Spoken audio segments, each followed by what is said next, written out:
हरियाणा के मुख्यमंत्री नायब सिंह सैनी ने गुरुग्राम में cricket association for the blind in India की ओर से आयोजित इंडसइंड बैंक नागेश ट्रॉफी यानी 18वां संस्करण राष्ट्रीय पुरुष दृष्टिहीन क्रिकेट प्रतियोगिता का उद्घाटन किया।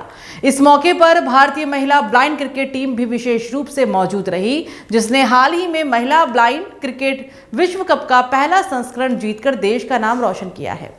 मुख्यमंत्री ने गुरु द्रोणाचार्य की पावन भूमि गुरुग्राम पर टीम का स्वागत और अभिनंदन किया। मुख्यमंत्री नायब सिंह सैनी ने खिलाड़ियों का उत्साहवर्धन करते हुए कहा कि देश भर से आए दृष्टिहीन खिलाड़ी इस प्रतियोगिता में अपनी प्रतिभा, मेहनत और आत्मबल का शानदार प्रदर्शन करेंगे। उन्होंने कहा कि ये खिलाड़ी समाज को ये प्रेरणा देते हैं कि दृष्टि केवल आंखों से नहीं बल्कि मन के हौसले और आत्मविश्वास से होती है। मुख्यमंत्री ने खिलाड़ियों की सराहना करते हुए कहा कि जिन आंखों से दुनिया देखने की क्षमता नहीं होती, उन्हीं आंखों में सबसे बड़े सपने देखने की शक्ति होती है।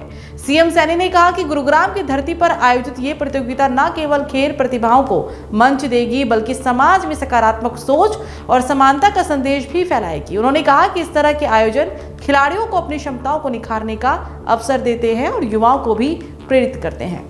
कार्यक्रम के दौरान मुख्यमंत्री ने महिला ब्लाइंड क्रिकेट टीम की ऐतिहासिक उपलब्धि की भी सराहना की और कहा कि उनकी जीत ने पूरे देश को गौरवान्वित किया है। उन्होंने विश्वास जताया कि इस प्रतियोगिता से निकलने वाले खिलाड़ी भविष्य में राष्ट्रीय और अंतर्राष्ट्रीय स्तर पर नई उपलब्धियां हासिल करेंगे। गुरुग्राम की धरती से एक मजबूत संदेश भी गया है कि सीमाएं शरीर की नहीं, सोच की होती है। मुख्यमंत्री नायब सिंह सैनी की मौजूदगी में शुरू हुई ये राष्ट्रीय दृष्टिहीन क्रिकेट प्रतियोगिता न सिर्फ खेल का मंच है बल्कि हौसलों, आत्मविश्वास और आत्मबल की जीत का भी प्रतीक है। महिला ब्लाइंड क्रिकेट टीम की ऐतिहासिक विश्व कप जीत ने देश को जो गर्व दिया है, उसी ऊर्जा के साथ अब ये खिलाड़ी नागेश ट्रॉफी में भी नए कीर्तिमान रचने के लिए मैदान में उतर चुके हैं। गुरुग्राम से ये सिर्फ एक टूर्नामेंट नहीं, ये उम्मीद, समानता और प्रेरणा की एक नई पारी है। चलिए बात करेंगे पंजाब की।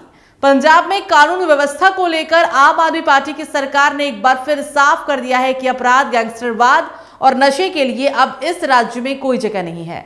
मुख्यमंत्री भगवंत सिंह मान के नेतृत्व में शुरू हुआ ऑपरेशन प्रहार 2 केवल एक पुलिस अभियान नहीं बल्कि उस राजनीतिक इच्छा शक्ति का प्रमाण है जो पिछले 4 वर्षों में पंजाब की कानून व्यवस्था की पहचान बन चुकी है। 72 घंटे के इस विशेष महाअभियान में पंजाब पुलिस पूरी ताकत के साथ मैदान में उतरी है। डीजीपी गौरव यादव की अगुवाई में पूरे प्रदेश में एक साथ छापेमारी, नाकाबंदी और धरपकड़ चल रही है। पंजाब सीएम भगवंत सिंह मान खुद इस ऑपरेशन की निगरानी कर रही हैं। सीएम भगवंत सिंह मान के दिशा निर्देशों पर पुलिस मुख्यालय के वरिष्ठ अधिकारी खुद जिलों की निगरानी कर रही हैं, जिससे ये साफ है कि सरकार इस बार किसी भी स्तर की ढिलाई के मूड में नहीं है। हाईटेक नाके, बिना नंबर प्लेट वाले वाहनों पर सख्त कार्रवाई और किसी भी घटना के बाद पूरे इलाके को सील करने की रणनीति ने अपराधियों के लिए हर रास्ता बंद कर दिया है। इससे पहले जनवरी में चले पहले ऑपरेशन प्रहार ने पंजाब की कानून व्यवस्था की दिशा बदल दी थी। 72 घंटे के उस अभियान में 3256 लोगों की गिरफ्तारी हुई थी, 69 अवैध हथियार बरामद किए गए थे और पटियाला व फाजिल्का में गैंगस्टरों के साथ एनकाउंटर तक हुए थे। तब इस अभियान के पहले दिन 1314 और दूसरे दिन 1186 गैंगस्टर और उनके सहयोगी पकड़े गए थे। उस समय 12000 से अधिक पुलिसकर्मी और 1200 से ज्यादा टीमें एक साथ मैदान में उतरी थी। अब ऑपरेशन पहाड़ 2 इन आंकड़ों से भी आगे जाता दिख रहा है। सिर्फ पिछले 20 दिनों में पूरे पंजाब में 17,603 छापेमारी की गई, 5,290 गैंगस्टर और उनके सहयोगियों को गिरफ्तार किया गया, 128 हथियार बरामद हुए और 344 घोषित भगोड़े अपराधियों को पकड़ा गया। इसके अलावा 2,973 लोगों के खिलाफ एहतियातन कार्रवाई की गई, जिससे अपराधियों के नेटवर्क को जड़ से कमजोर किया जा सके। गैंगस्टरों के साथ साथ नशा माफिया पर भी मान सरकार का एक्शन लगातार जारी है। युद्ध नशा विरुद्ध अभियान के तहत 1 मार्च 2025 से अब तक 48,167 नशा तस्करों की गिरफ्तारी हो चुकी है।